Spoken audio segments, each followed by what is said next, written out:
উইলো ক্রিক ছিল এমন একটি শহর যেখানে বিশ্বাসই ছিল মূল ভিত্তি, যেখানে দরজা খোলা থাকত, প্রতিবেশীরা একে অপরের খোঁজখবর রাখত, আর প্রতিটি সকাল শুরু হতো নতুন আশার আলোয়। আর হাসি ঠাট্টায় ভরে থাকত রাস্তাঘাট, ছোট ছোট আনন্দে ভরে থাকত প্রতিটি দিন। সবাই ছিল একে অপরের আপনজন।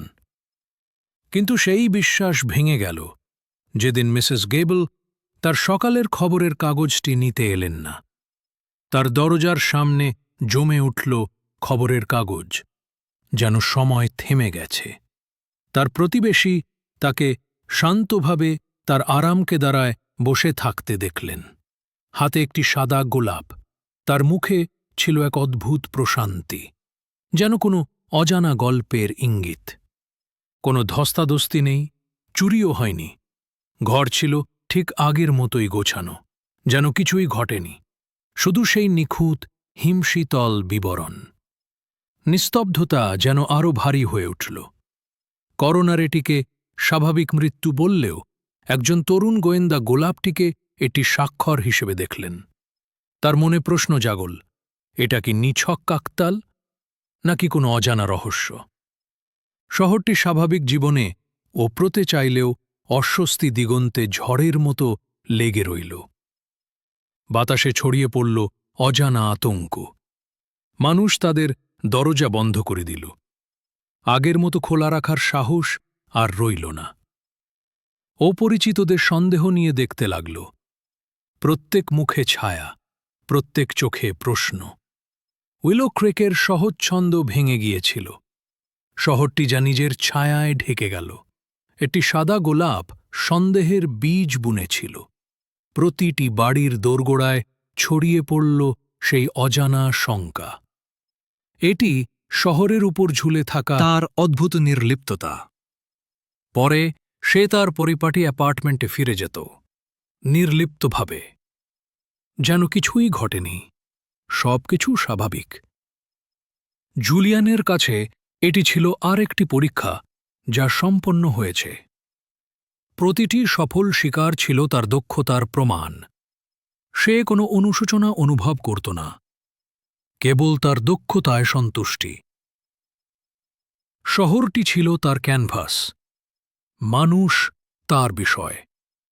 প্রতিটি রাত ছিল নতুন এক খেলা, এবং সে বিশ্বাস করত যে সে সর্বদা এক ধাপ এগিয়ে আছে, অদৃশ্য থেকে নিয়ন্ত্রণ করছে তার নিজের নিয়তি।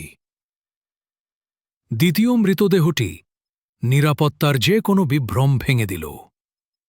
একজন প্রিয় শিক্ষিকা একটি সাদা গোলাপ সহ আবিষ্কৃত হলেন। এখন প্যাটার্নটি অনস্বীকার্য। ভয় দাবানলের মতো ছড়িয়ে পড়ল। বিশ্বাস উবে গেল। বাবা মায়েরা বাচ্চাদের ঘরে রাখতেন। প্রতিবেশীরা একে অপরের দিকে সন্দেহের চোখে তাকাতেন। শহরের হৃদয় একটি খাঁচায় পরিণত হয়েছিল। এর মানুষরা ভয়ের বন্দী। রোজ কিলার, যেমন সংবাদপত্র তাকে বলত, সর্বত্র এবং কোথাও ছিল না। তত্ত্বে মুখরিত ছিল, কিন্তু কেউ নিরাপদ বোধ করত না। প্রতি রাতে নতুন আতঙ্ক নিয়ে আসত। প্রতিটি শব্দ একটি হুমকি। উইলো ক্রিক আর কোনো আশ্রয়স্থল ছিল না। এটি একটি শহর ছিল যা ছদ্মবেশী এক দানব দ্বারা আচ্ছন্ন ছিল।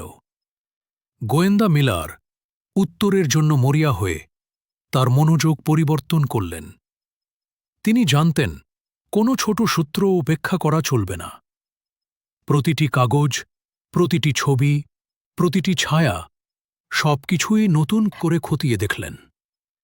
খুনি কোনো প্রমাণ রাখত না, শুধু সাদা গোলাপ। এই গোলাপ যেন এক অদৃশ্য চিহ্ন প্রতিটি অপরাধ স্থলে রেখে যেত। ভুক্তভোগীদের মধ্যে কোনো স্পষ্ট সংযোগ ছিল না, কিন্তু সবাই তাদের খুনিকে বিশ্বাস করত।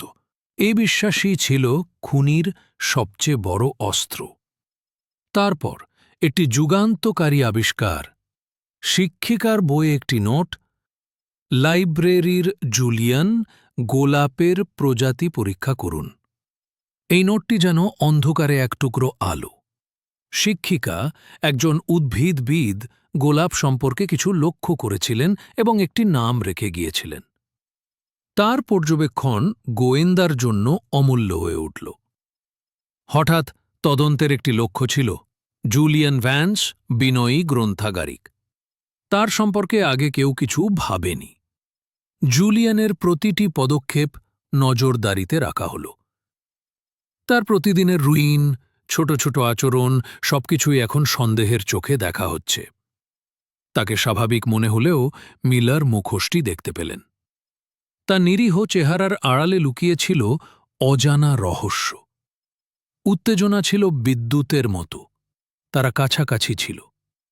গোটা টিমের মধ্যে চাপা উত্তেজনা ছড়িয়ে পড়ল।